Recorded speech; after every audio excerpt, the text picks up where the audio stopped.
Manantra ny araba to plastik vavy amin'izao aliny alaty fa 17 ny volana janoary izao la fandarana mahery voalohany amin'ny ity taona 17 sy 12 ity faly ihany koa izay minadasy ny ekipan'ny fandarana mahery rehetra miarabanao natratra izao taona vaovao izao dia mirary ny soretra ho antsika menakavy ihany koa indrindra ho antsika piti sy mpakafy ary ny mpanao ny fanatanjahantena izany mba ho taona tena mahafinaritra ary ahitana fahombiazana ity taona vaovao ity. Miarabanao mbola dia miarabantsika rehetra ihany koa efa nitanterahana namanao mbola tiana teo ny firarintso ho antsika rehetra nahatratra ity taona 17 sy 12 ity.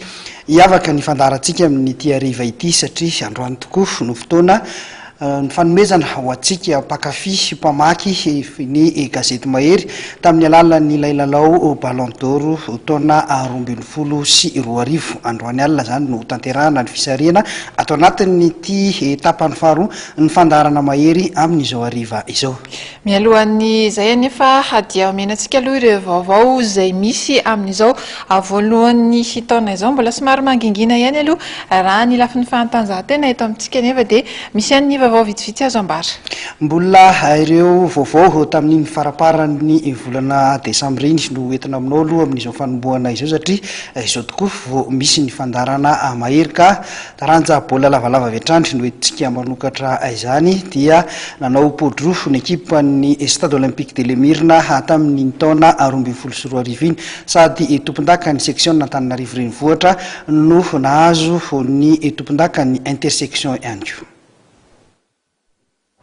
Tsara ny vokatra ary dinina lehibe no vita raha ho an'ny ekipan'ny Stade Olympique de Lemirna tamin'ny tompom-pilalaovana 12 sy 12 iny.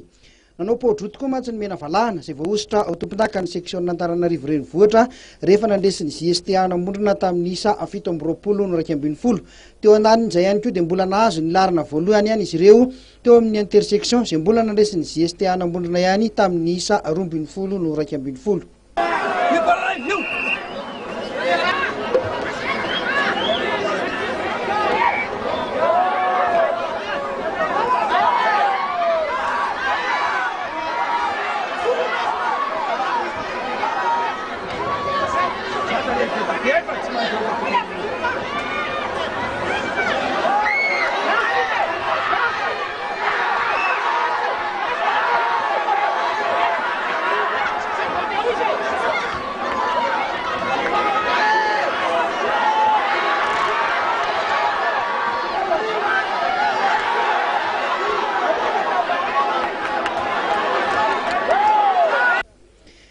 Ny stade zany no isolitena Nalamanga eo amin'ny fedina ny tompon-daka ny Madagasikara eo amin'ny Sokajy division voalohany izay atao any Antsirabe.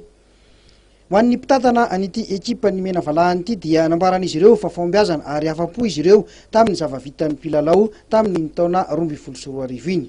Tanjona tratra tokoa aloha hatreto zany zay nirina rehetrarehetra mbola misy Madagasikara dia hoalaina rehefa kekely indray Madagasikara. Raha ireny mpilalao ny stade ireny zany eritreretina ve ny anova mpilalao na anampy mpilalao amin'ny mpilalao manaraka? Zay aloha tsoka namana vao mavomavo fa zay maniry ka te amin'ny stade dia voalohany zay manahitana eny tsy maintsy amin'iraiky mazy satria mafimafy any amin'ny top 14 satria matsa betsaka le matsa. Inona ny fanambon'ny Stade Olympique de Lemirna amin'ny 2013?